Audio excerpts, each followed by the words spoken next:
President Biden wants to reform Social Security and boost benefits. What are the changes and what would the new benefit look like if this actually goes into effect? Let's talk through the details. But hey everybody, welcome. Thank you so much for joining me.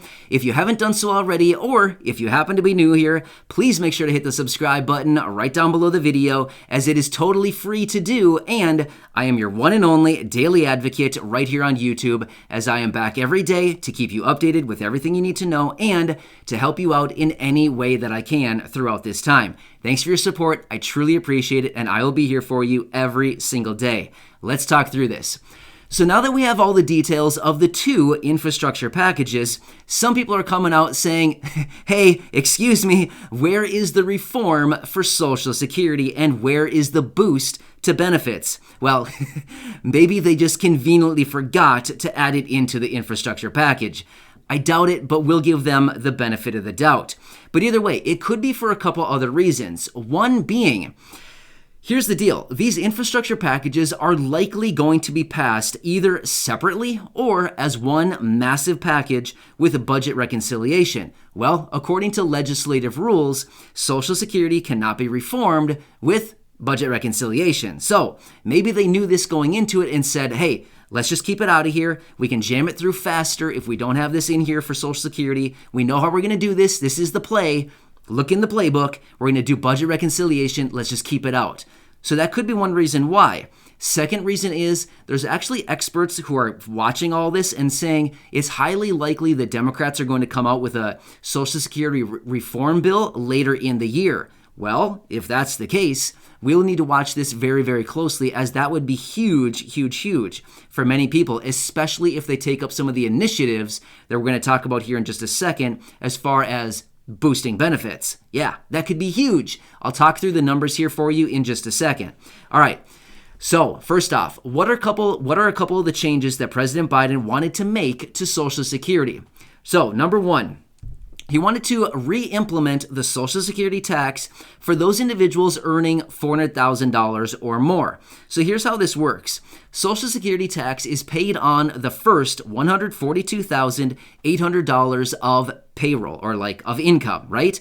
And then after that, that's it. However, he wanted to re-implement the Social Security tax at $400,000, creating like a donut hole effect, right? So taxes up to $142,800, and then a donut hole, blank period, and then up at $400 again, they kick in, and then taxes are reapplied. Make sense? So that's one thing that he wanted to do to help fund Social Security, because the trust fund, as we've been hearing literally for like 30 years, I mean, I haven't been alive all that long, but I mean, a little longer than I've been around. But we've been hearing around this for so long now that Social Security is running dry, right? So, I mean, we've been hearing this for so many years. But either way, the whole idea behind this increase in tax was to help build up the trust fund so that, we won't run dry of funds at some point in the relatively near future. I can talk about that in a totally separate video, but seriously, we've been hearing about Social Security going bankrupt for like years now, right? But either way, I wouldn't worry about it. That's outside the parameters of this video. Let's keep talking about this. And then, what else did he want to do? He wanted to increase the minimum benefit for Social Security to 125% of the federal poverty level. Okay, sounds good. What are the numbers? Give me the numbers, right? That's what you're wondering. Here, so let me walk you through these numbers. Now, in order to get the federal poverty level, what I did is I just went on the internet and I just searched federal poverty level. So if I don't have the exact number, right on, give me a little bit of a break. This is just the number that I came up with. I came up with 12,880 as the federal poverty level. Now, it could be give or take a little bit of money from there, but generally, let's just call it 12,880. Of course, that's for the year. So what I did is I calculated 125% of the federal poverty level, and I came up with $16,100. Not bad.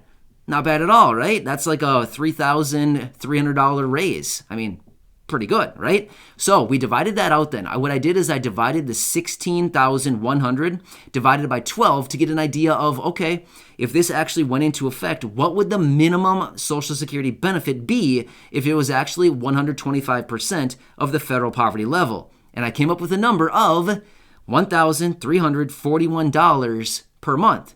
Well, I mean, if that's the minimum benefit, that'd be huge for some of you. Now, what we don't have clarity about, and of course, there's always like language in there that, is misleading. Here's what I don't know. So I'm just telling you right now, I did not see any evidence of this. I just saw the minimum Social Security benefit. Now, what I want to know is that just retirement? Is it everything across the board? Social Security, retirement, disability, SSDI, survivors? Is it across the board Social Security benefits, or are we only talking about retirement? I don't know.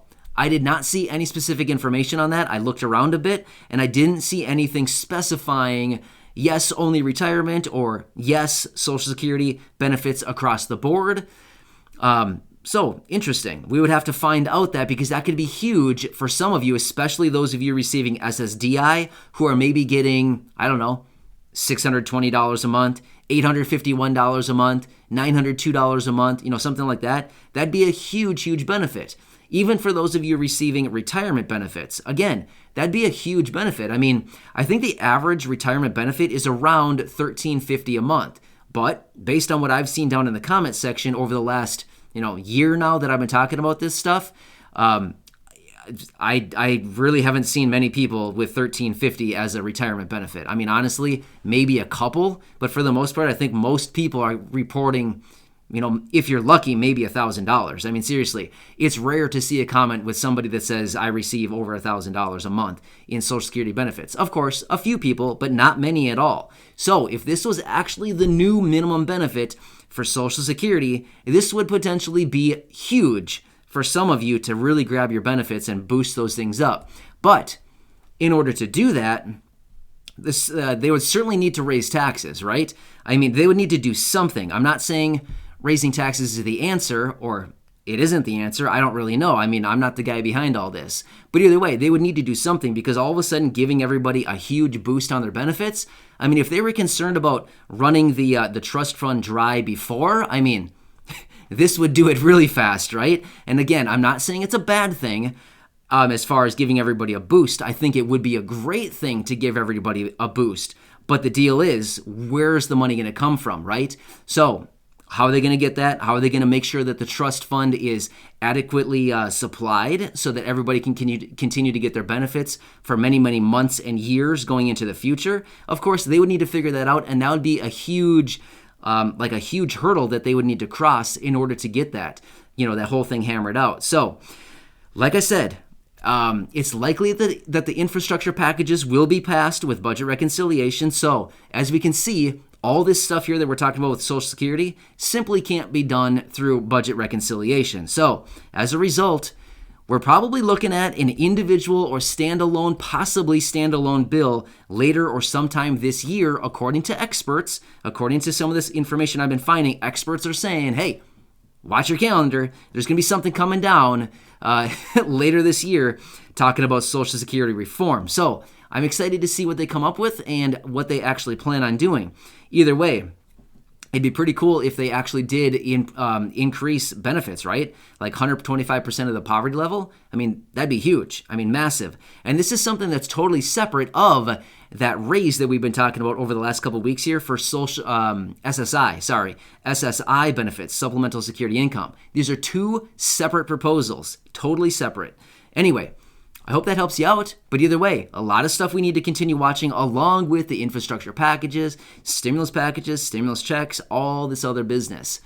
A lot going on. Either way, I hope this helps you out. Thanks everybody. You're awesome. Please make sure to hit the subscribe button right down below the video if you haven't done so already, and share this video with your friends, family, social media, or check out any of my other over 1,000 videos right here on the channel. Thanks again, and I'll do whatever I can to help you out. Thank you. I'll see you in